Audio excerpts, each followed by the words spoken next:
Without further ado, let's welcome Dr. Ramona Coelho. Thank you.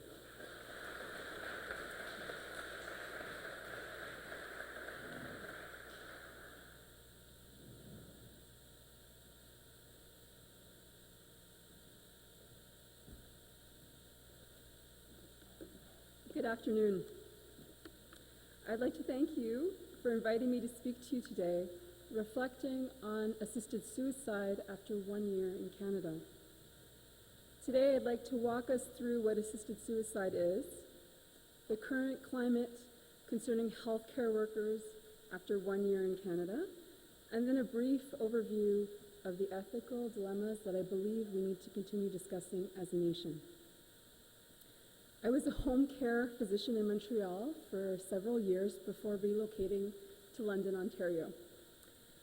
My home care patients were frail, chronically ill, severely disabled, and often suffered from end-stage organ failure. I'm speaking to you today as someone from the front line who has accompanied people through the dying process. Here in Canada, assisted suicide or euthanasia is now referred to as medical aid in dying, or MAiD. I would propose that medical aid in dying is rather a confusing term, and a particularly inaccurate one, as many of my patients want medical care or aid in their dying, and by that they mean palliative care. I think medical aid in suicide might have been a more accurate term. So I think our group is probably very well versed on these different terms, but just for the sake of clarity, I like to start with what euthanasia is versus what other end-of-life care is.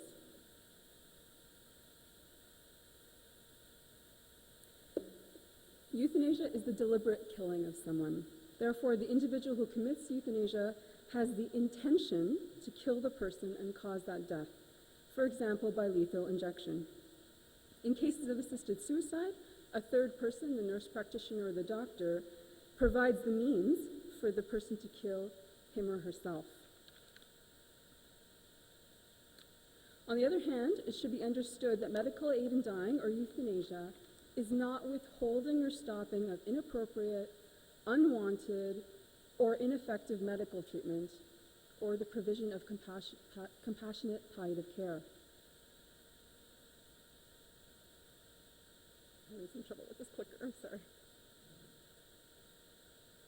Okay. Pulling the plug is not euthanasia, and patients often bring this up to me. They say, Dr. Paula, why can't we just pull the plug on our family member who is dying? And I'll likely answer in most circumstances, yes, you definitely can. So, for example, someone who has an aggressive tumor, where starting chemotherapy has little evidence of benefit in the medical literature, would be considered futile or high risk to the patient without much benefit. So someone might choose to take that risk and undergo those treatments for whatever reason. I've known a young mother of 2 children who decided to do that, to take multiple experimental chemotherapies to try to stay alive. However, there is no duty to do this, and often it will cause more symptoms at the end of life without benefit.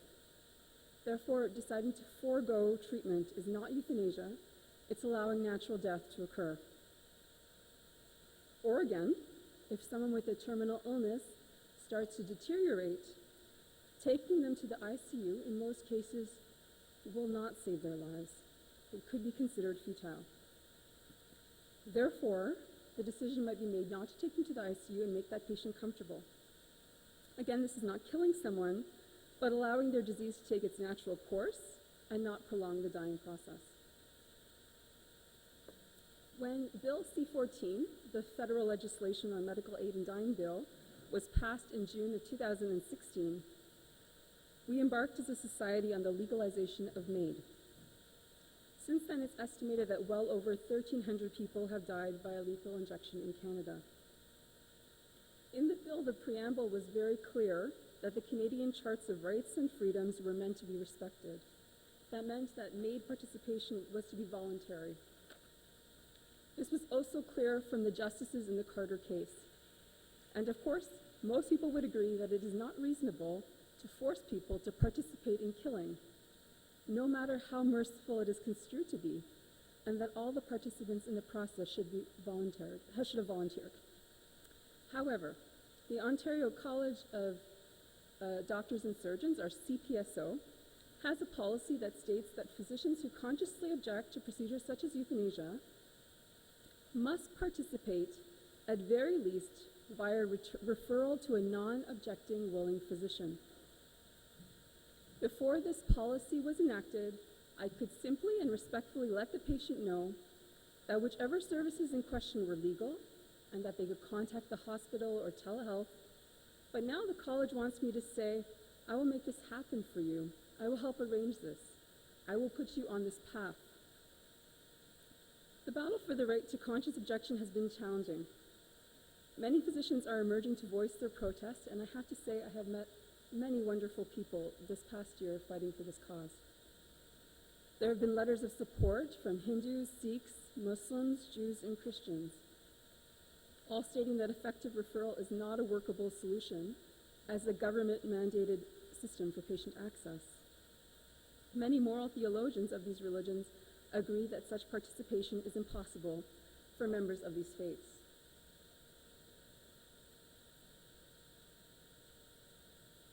Our college has stated that doctors who are opposed to euthanasia should just retrain into fields like sports medicine or dermatology or pathology, where ethical issues will never be an issue, or we should just leave medicine.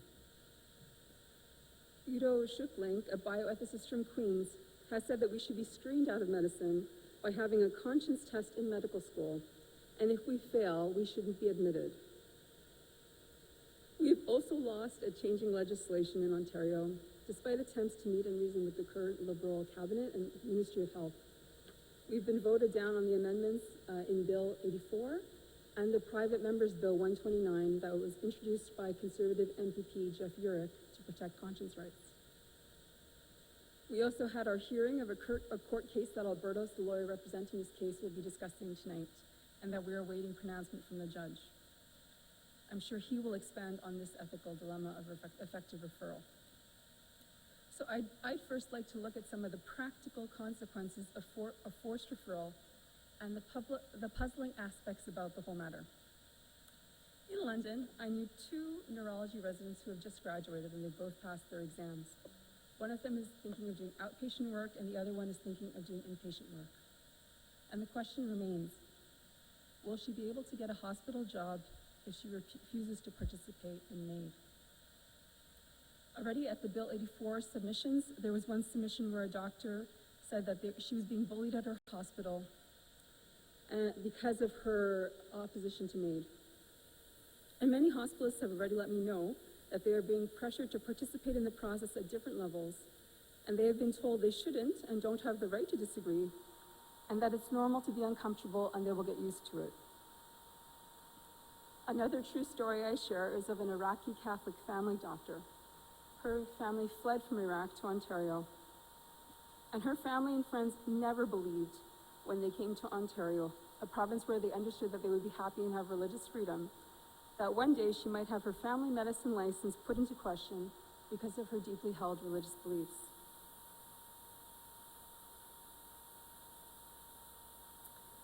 So why are our conscience rights being debated in Ontario? Wasn't this country founded on religious freedoms and conscience? Are we not prized as a society of being tolerant and pluralistic? What is driving this debate? Is this about patient access? Even though on many levels, this is an irrelevant question for dissenters, as we refuse to participate, and if anything, many of us had hoped that euthanasia would remain illegal and that there would be no access to protect our patients, yet patient access remains the preoccupation of many in our society who have been led to believe by interest groups and the media that that is what's driving the need for effective referral of objecting doctors in Ontario. I would argue that this is not the true driver of this debate. The Canadian Medical Association, the Ontario Medical Association, and the American Medical Association have all written submissions to our Ontario College saying they disagreed with this forced referral policy. The Canadian Medical Association said that this policy creates a false dichotomy, pitting patient access against physicians' conscience when no other jurisdiction has done so, and yet patient access doesn't seem to be a problem in the rest of the world. For example, in the Netherlands and Belgium, where euthanasia is legal, maybe 3 to 5% of doctors participate in euthanasia. Alberta has a model that works well for patient access and has robust conscience protection. Patients can call telehealth, and through that general line, they can reach a team that will go out into the community. In hospitals, a medical director can arrange a transfer of care to another facility. Again, although not the heart of the matter for us, but rather in hopes of clearing up a misunderstanding that seems to be driving this debate, and for those who are concerned about access, Alberta Health Services has not identified that conscience objectors are the main issue with access. The main issue with access is that physicians don't want to be involved in giving lethal injections, and not many physicians have signed up to do so. As well, many who signed up are now withdrawing, as they weren't expecting the psychological consequences and other issues that are not related to moral issues. A Dutch physician, Dr. Gerrit Kisma, is an associate professor of medical ethics, and he first assisted death in 1977, and he continues to do so. He remarked recently that there are growing tensions between the increasing demands from our population and pressure groups to perform euthanasia, while physicians strive to maintain the integrity of their professional role in dealing with requests to be helped to die. Although he has not wavered in his belief in euthanasia, he has become critical of the insensitivities of the public regarding what it means for a physician to help someone die in an active way, and the media's lack of respect for the physician. What Kisma and I can agree on is this: that a demoralized medical profession is not what we want.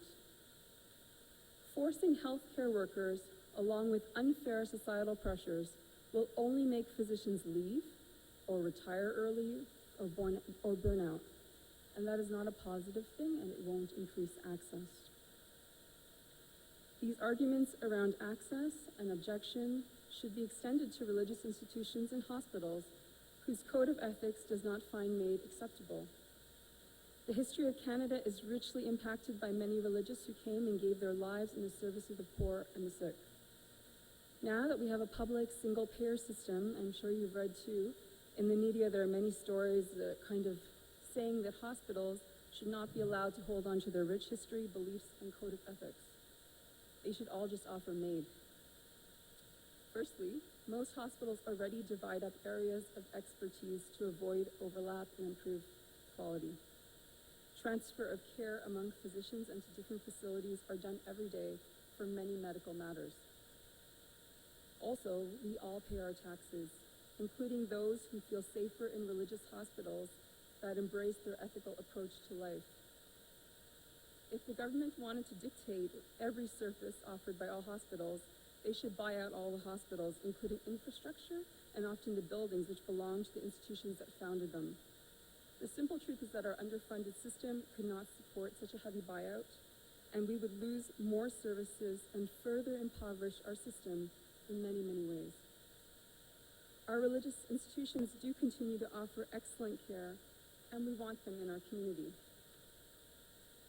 So again, if access is not really driving this debate, what is it? Could it be that when something is legal, people feel it should be done by all? Some have argued that doctors cannot claim our charter rights in Canada because we willingly accept all the responsibilities and duties of being a physician. In a recent New England Journal of Medicine article, April 2017, entitled "Physicians Not Conscripts, Conscious Objection in Healthcare," Dr. Stahl and Emmanuel seem to have taken a very limited perspective on the role of physician conscience in abstaining from medical acts. They feel that unlike Army conscripts, we voluntarily have chosen our profession and therefore need to carry out all activities related to it. Accordingly, doctors are bound by duty to deliberately cause death when our patients want it. However, these arguments have limitations. To capitulate to Stahl and Emmanuel, one would have to accept their underlying assumption that MAiD and all other legal acts now relegated to medicine, must also be ethical and good for the patient. The commitment to patient care can never be to poor, unethical care, even if it's a legal option. This is a dangerous ethical presumption here, that what is legal must be good. We only have to look at other regimes and jurisdictions present and not too long ago to see that governments, judges, and societies can indeed make very bad choices. If we are not allowed to disagree with government positions and societal attitudes and abstain from participating in certain legal acts, we are all in trouble. The freedom of individuals to decide on this issue and their decision to not offer such a service in accordance with their deeply held moral beliefs is precisely what is unique and should be prized in our charter-based society. Doctors should only be providing MAiD if it is ethical, regardless of legality. In quoting Dr. Gallagher, who was last year's speaker, in a National Post article, he says, I'm not able to change the slide. Oh, there we go. There we go. Suppressing conscious objection prizes conformity over moral integrity and systematically teaches physicians to suppress their basic moral intuitions in favor of constantly evolving social conventions. So what is medicine? Medicine is founded on professionalism. Unlike some occupations, an ethical decision applies to almost every medical act. The patient's health is the good of what we are seeking. We are seeking to ensure safety and preserve human life. Historically, that has always been the basis of medicine. Quitting smoking, encouraging good diet and exercise, weight loss counseling, reminding people to vaccinate their kids, refusing antibiotics when requested by a patient and not needed, are all times when it becomes very clear this is not about patient's choice. That's not what's driving the encounter, but rather the good of the whole person. The history of professionalism is based on the relationship of trust. Professionalism is the historic and current bridge between the physician and the needs of society. Society's belief in the inherent virtue and morality of the profession has been the necessary basis of the patient-physician relationship. Would you trust your doctor if you thought he didn't care about your safety and well-being? It is expected that the patient comes seeking and expecting advice from the perspective of the physician, and that the physician is looking out for the patient's well-being as the physician sees it. As a consequence, medicine has always been seen as value-laden and selfless. Academic literature has time and again pointed to the fact that professionalism holds a physician to a higher level of behavior and accountability than any set of rules or policies can. Here I can also point to the work of Dr. Yarrow Kotelik, a bioethicist physician from Lakehead University. He has presented arguments that are very much in line with the history and demands of professionalism. He says, if a physician would be forced to act against his or her conscience because of some legal instrument, it would weaken the physician's commitment to conscientious behavior in other instances of their clinical practice. One day he could refer the patient to MAiD, even if his conscience is telling him that is wrong. The next day, but now demoralized, he may act against his conscience because it would bring about prestige or power or money, or simply because to be true to one's conscience is inconvenient and hard. A well-functioning conscience is the best protection, the best guarantee that society can have that the patients and society interests are well served in our healthcare system. And we can look at other places where professionalism conscience have thrived and also where they failed and succumbed to government regulation. In World War II, Dutch doctors turned in their medical licenses and continued to work underground so that they could serve the people. In the Soviet Union, laws were frequently applied in conjunction with the system of diagnosis of mental illness to imprison and discredit people with different opinions than those in power. Doctors participated in this labeling in order to follow government leadership and expectations. In World War II Nazi Germany, most doctors capitulated to the government rules and referred people who were disabled or Jewish or Roma for euthanasia or medical experimentation. And during apartheid in South Africa, a lack of professionalism and a following of government policies led to good care of white minorities and a neglect of the black majority. And of course, this can always be more personal.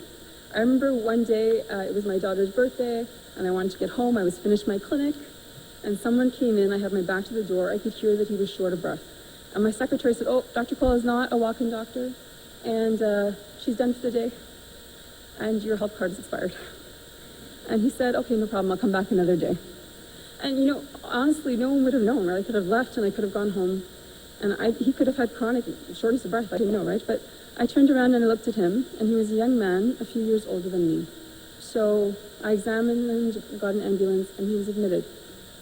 He didn't have the insight to realize how sick he was, and it was my conscience that drove me to take care of him instead of leaving that day. I will end this part quoting the well-known medical couple Dr. Sylvia and Richard Cruz, pioneers in reintroducing the art of professionalism from McGill University. In this Lancet article in 2000, they say, "To prevent medicine from becoming a commodity in a market-oriented world, physicians must participate in shaping the profession's future and understanding of the principles associated with being a physician." So here we come to the heart of the problem. Why is there pressure to capitulate to patient choice in the MAiD debate with no respect for the conscience of the physician or allowance for a discussion about what is really good here? From my perspective and from that of many of my colleagues, we perceive that we are acting out of goodwill. We care deeply about our patients to the point where we would make life uncomfortable for ourselves and have to step away from participating in what we consider a patient's poor choice. Who really likes to disagree with someone you are journeying with?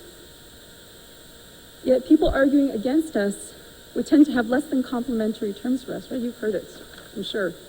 Difficult, haters, obstructive, self-protective. Why such a difference in opinion? Why do we see ourselves in such a positive light and others really don't? And I think here we see another misunderstanding. Professionalism, the history of professionalism, is being undermined by the concept of autonomy, and autonomy is often hijacking all discussion. And here I'd like to quote Quentin Jennis. He's a doctor I heard speak recently in Edmonton, and the next, I think, 3 slides are his. He completed his Master's of Ethics in St. Andrews in Scotland, and he related to our group a short history of ethics in medicine. So most of us physicians are taught ethics in a very kind of minimalist way, based on a book by Beauchamp and Childress called Principles of Bioethics. And here we learn 4 pillars of bioethics that are often taught to us in medical school: beneficence, non-maleficence, justice, and autonomy. And then we aren't really given the tools, at least at my school we weren't, to navigate this further. Okay. But looking back at time, so this is a bit confusing. I want you to look at this line, okay? So looking back in time, pre-Reformation, the first line, autonomy didn't actually figure highly in early ethical debates. And the focus was always on the good and the right solution, because there were similar principles informing that dialogue for all. For example, we could look at the starting point of humans as they are, and we can pretend we're talking about Ramona, as I am, with all my faults and failings. And there could be a collective agreement on what Ramona, as I should be, or what Ramona, as I strive to be daily, should look like. There was a common belief that we were imperfect, and there was a need to strive for the good. But now, if you open up this, to all of this, you're in a pluralistic society where the goods are now considered diverse and debatable. People feel Ramona, as I should be, to have very different characteristics. And some people might even say, well, why should Ramona have to change at all? So here I will quote John Locke, in his essay concerning human understanding, who was introducing this idea of autonomy and choice. And he was saying, food condiments, let's pretend like mustard, relish, ketchup, which is the best on a hot dog, we'll never agree. Well, maybe it's the same about striving for a moral good.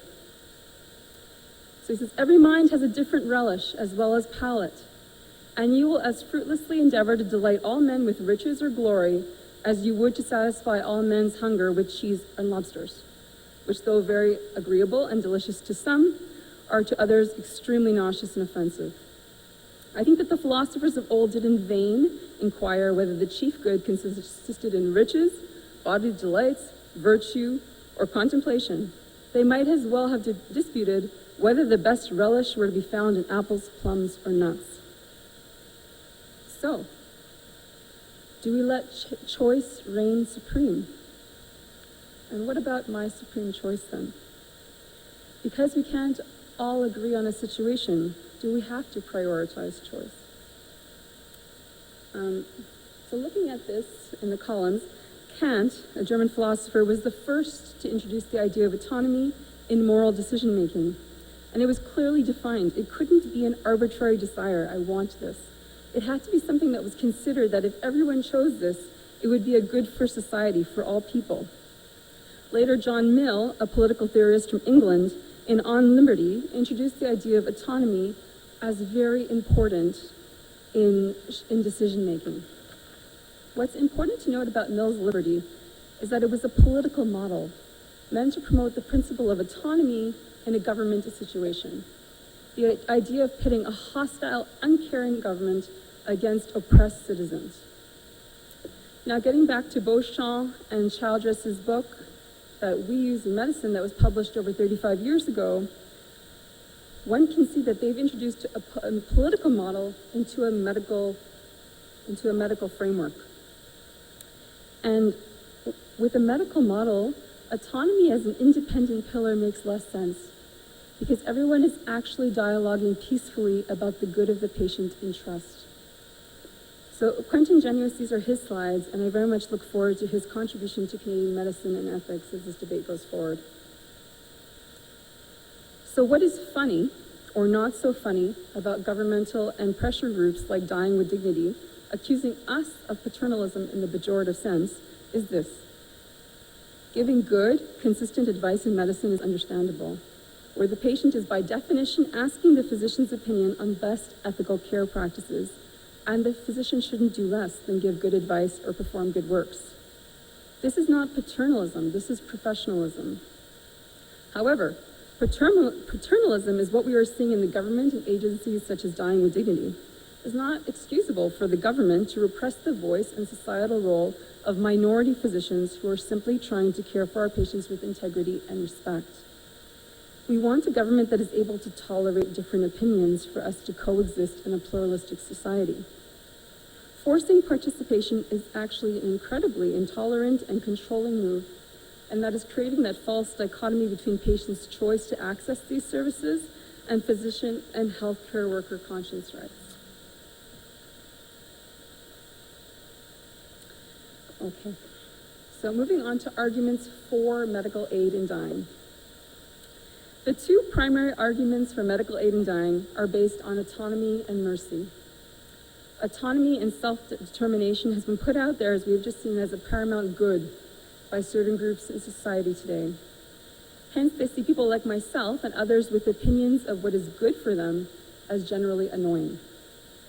They perceive that individuals should and can just choose the time and manner of their death.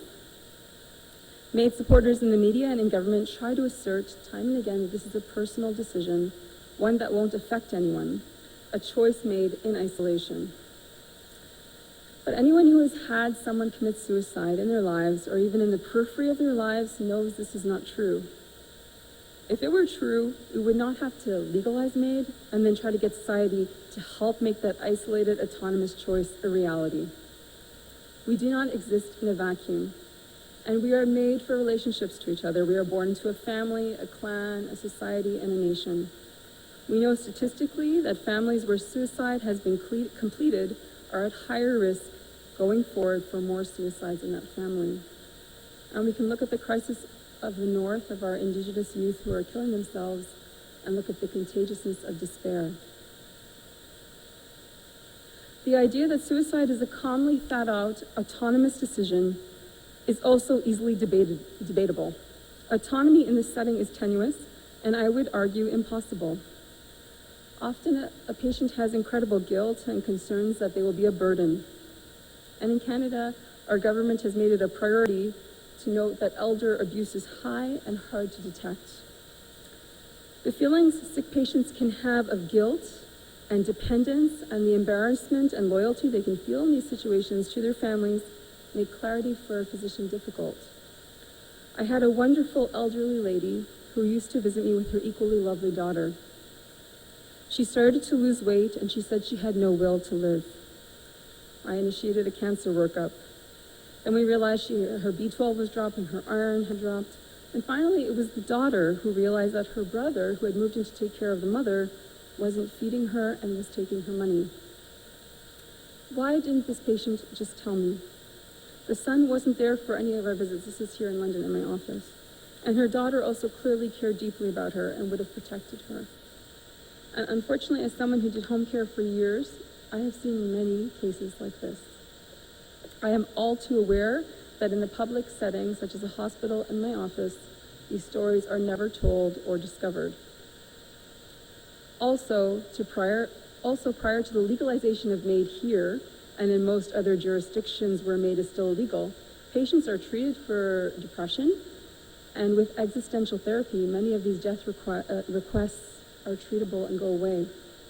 I think all studies from different jurisdictions where euthanasia and physician-assisted suicide are legal have consistently shown that the driving force behind death requests is not intractable pain, but more like fear.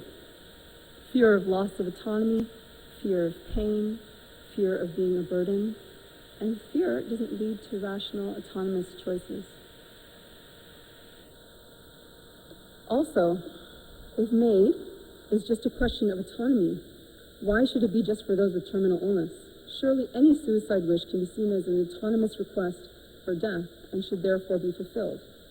Why do we hospitalize young people against their will and treat their suicidal requests and help them overcome their death wishes? Could it be that the real reason we shroud euthanasia as an autonomy issue for disabled, depressed, and elderly people is because otherwise we would have to admit that this is about a devaluation of a person's life?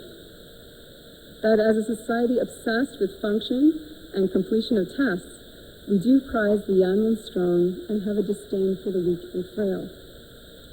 I would like to share my story of my patient, Charles. Charles was a 44-year-old patient who I used to visit at home in Montreal. He has passed away now. But he had myotonic dystrophy, which is a muscle wasting disease, and so he was disfigured from his disease as he had no muscle mass.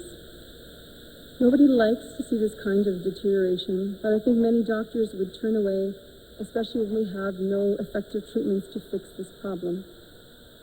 However, despite his appearance, Charles was happy to be alive. He talked to his family and visited with them, and he always said he would like to live as long as possible, and his mental capabilities were totally normal. When Charles had increasing weight loss and with other symptoms, I sent him to the emergency room for evaluation. He spent a long time in the emergency room, despite my multiple attempts to talk to the staff physician in the ER. I personally asked my husband, who was a physician at the hospital, to go down and intervene. No one wanted to admit Charles, not because he did not deserve or want investigations. In fact, the staff from different wards argued in front of him about who should be the people who actually took him. And Charles eventually signed himself out of the emerge because he felt he was treated as a non-entity. He told me he would rather die than go back. This kind of callous attitude is commonplace in our hospital system.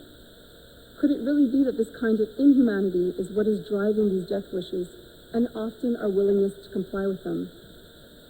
That neurologist I was telling you about who just graduated shared with me on the ward that when patients have had bad strokes, her staff would joke, "If I ever get that way, please kill me." Perhaps, though framed in autonomy, the real truth is that there's often a lack of interest or care in this population. The idea that they have the autonomy to make these decisions, could this be the result of a lack of perceived value in them? How much easier is it to kill them via lethal injection than investing in them when we as a society don't perceive that they have value? Are pro-MAiD advocates weighing the value of others' lives and affirming their lack thereof? Also, I think from prodding at this argument of autonomy, so tied to viewing these lives as valueless, that we see through the myth of governmental controls. How will government create a very clean and neat barrier to keep this phenomenon from progressing forward? If what I'm about to share shocks you, Canada is moving at a much faster rate. So, in 1973, a physician gives a lethal injection to his mother, and the court considers it a compassionate act. In 1981, voluntary active euthanasia is tolerated. In 1982, it becomes for chronic disease. You don't have to be dying.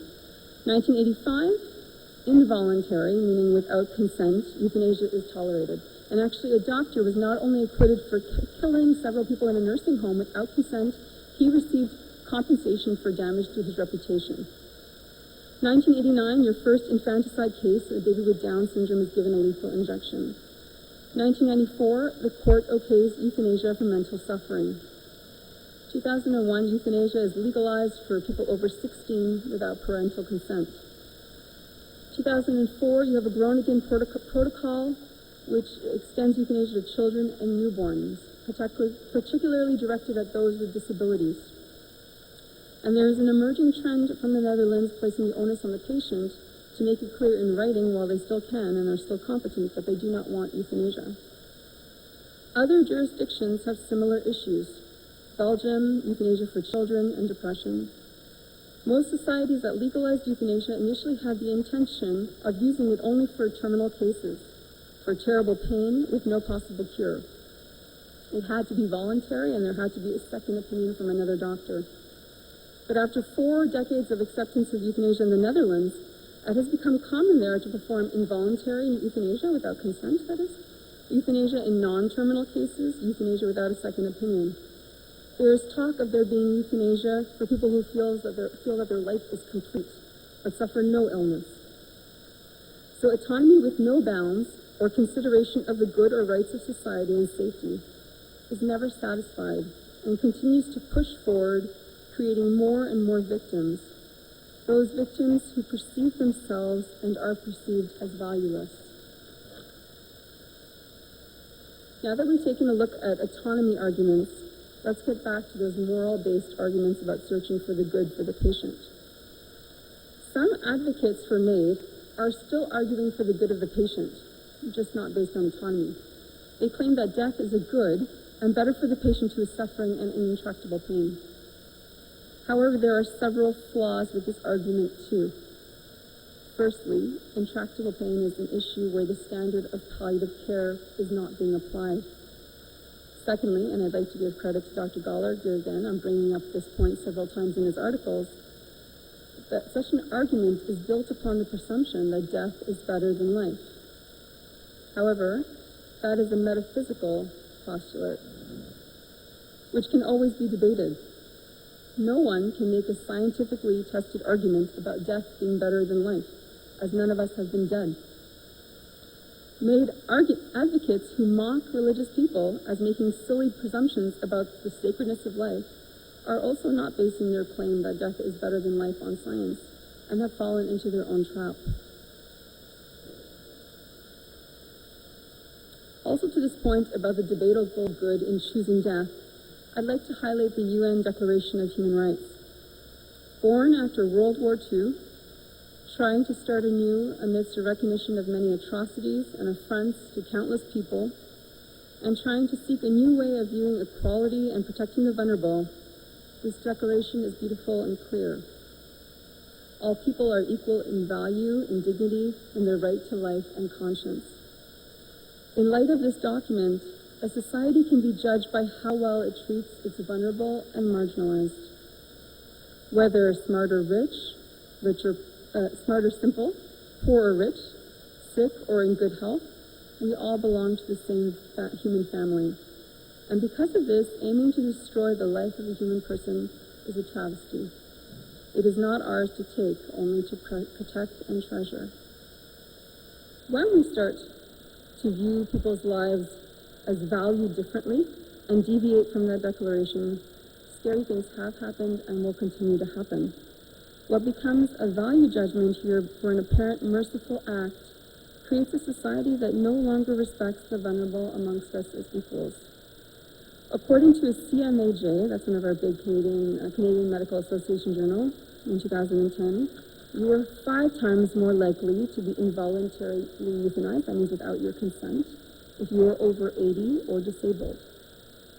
This points to the perceived lack of value of the elderly and disabled and the terrible risks and victims when there is a societal commitment to allow for assisted suicide.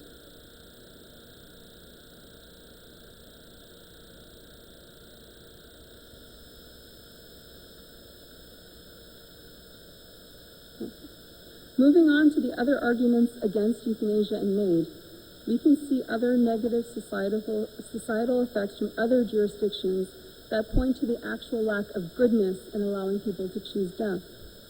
We see studies showing doctors suggesting euthanasia to their patients when another patient needs that bed. We see high numbers of unreported cases of euthanasia in anonymous surveys of physicians and nurses, especially when it was done without consent. For example, in Belgium, a BMJ article illustrated that close to 50% of patients were involuntarily euthanized. Drawing from Cardinal Mueller's recent talk at the Canadian Catholic Bioethics Institute, he mentions that the Advisory Council, the New York Task Force on Life and Law, convened in the 1990s to ponder legalizing euthanasia. The committee looked at the Netherlands, and they found for every 3 or 4 cases with patient consent, there was 1 case without patient consent.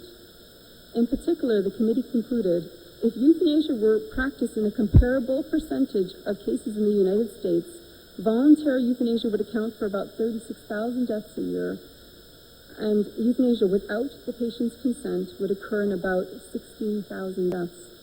The task force members regard this risk as unacceptable.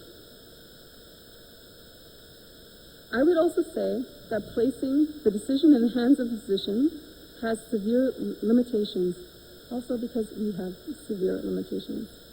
Currently, only 20% of Ontarians are dying with good palliative care, but legalizing euthanasia is giving 100% of doctors, many who do not have adequate expertise in pain control or addressing anxiety and fears of death, the right and duty to euthanize their patients.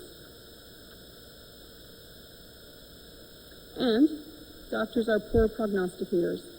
How many times have my patients outlived their expected prognosis?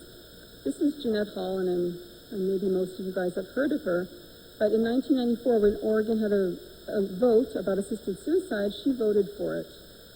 And in 2000, when she was diagnosed with cancer, she was told she had 6 months, maybe a year to live in 2000. So she decided to end her life. She went to go see her doctor, and he tried to encourage her and get her to focus instead on living each day, to think about maybe living till her son got married. Because of his persuasion, she changed her mind and agreed to be treated and not go through with assisted death. Despite her prognosis, remember this is 2000, in 2016 she declared, "This July it will be 16 years since my diagnosis.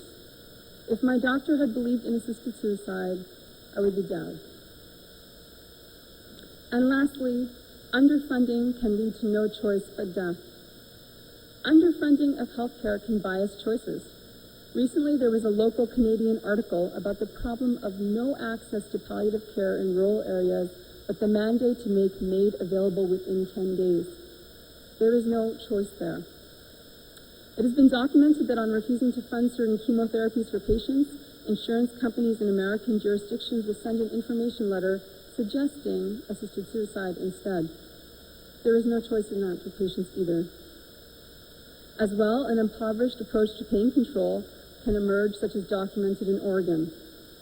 Here in Canada, I've seen many doctors moving away from palliative care because of the societal and legal pressures to kill now linked to end-of-life care. I personally know 4 doctors in Ontario who have stopped doing palliative care already, and many more who are actively contemplating leaving the field or leaving Ontario. Once euthanasia is accepted as a good death, people can lose their choice to other medically validated treatments.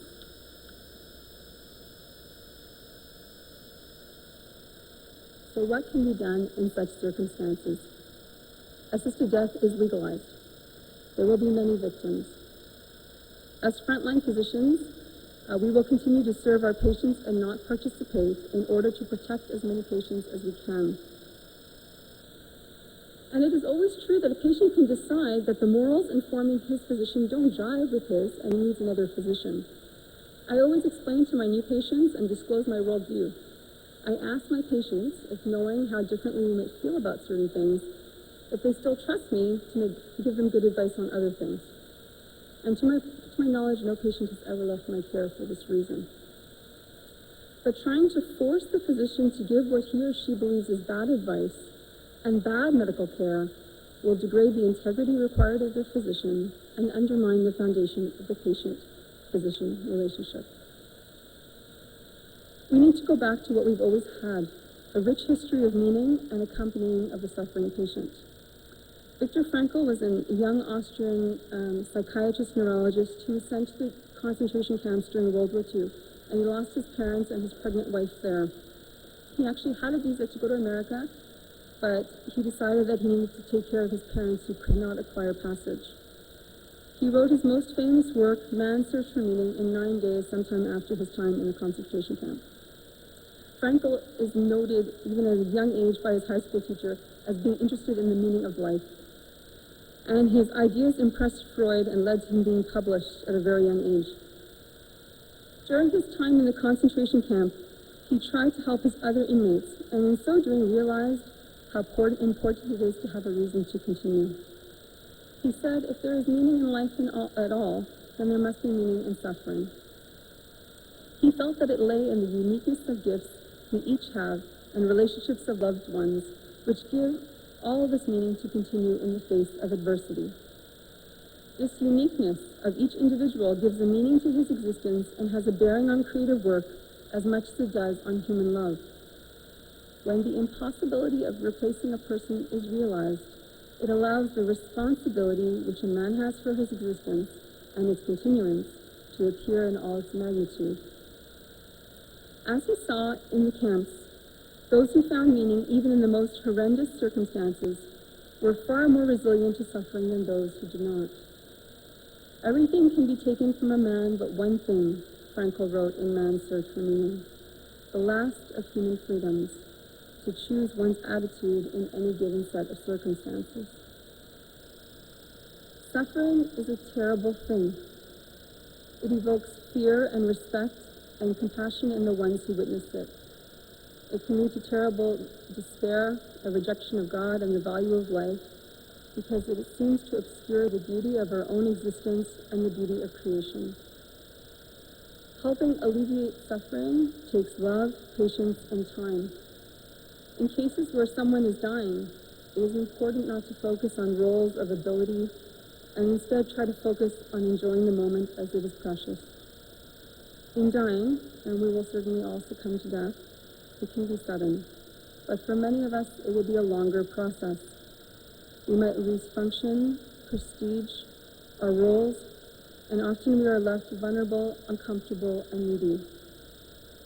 Caregivers and healthcare workers should expect the emotional angst and suffering as normal growing pains in the dying process.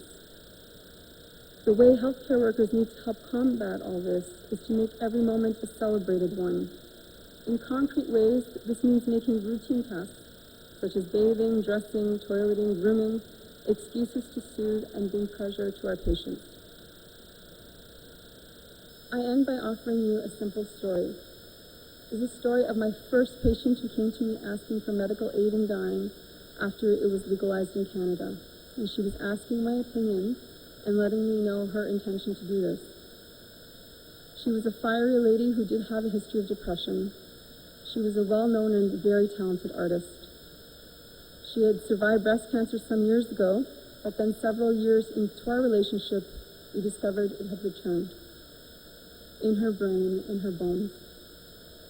After first taking on her typical fighting spirit, She realized after some frank discussions that her prognosis was very poor. I have to admit I was extremely overwhelmed by her request. I therefore started the conversation by fully disclosing, as I always would, that I would never be able to participate in that journey, that road with her, as I didn't think it was good for society or for her or for anyone. She took those words in, processing them, and I would say that we have a mutual affection for each other, and I found this to be a very difficult moment. I then stumbled through what felt like hollow arguments in the face of her request and determination. I said she was not in pain right now, and we would try to ensure she didn't have pain. I explained that palliative care was amazing, with excellent pain control through multiple modalities, and we had things like PET, music, art therapy. She replied that her best friend had died in agony in the States and that memory stayed with her. I said we could try to find meaning for the days she had, and maybe there was something she could leave behind for others, like her art.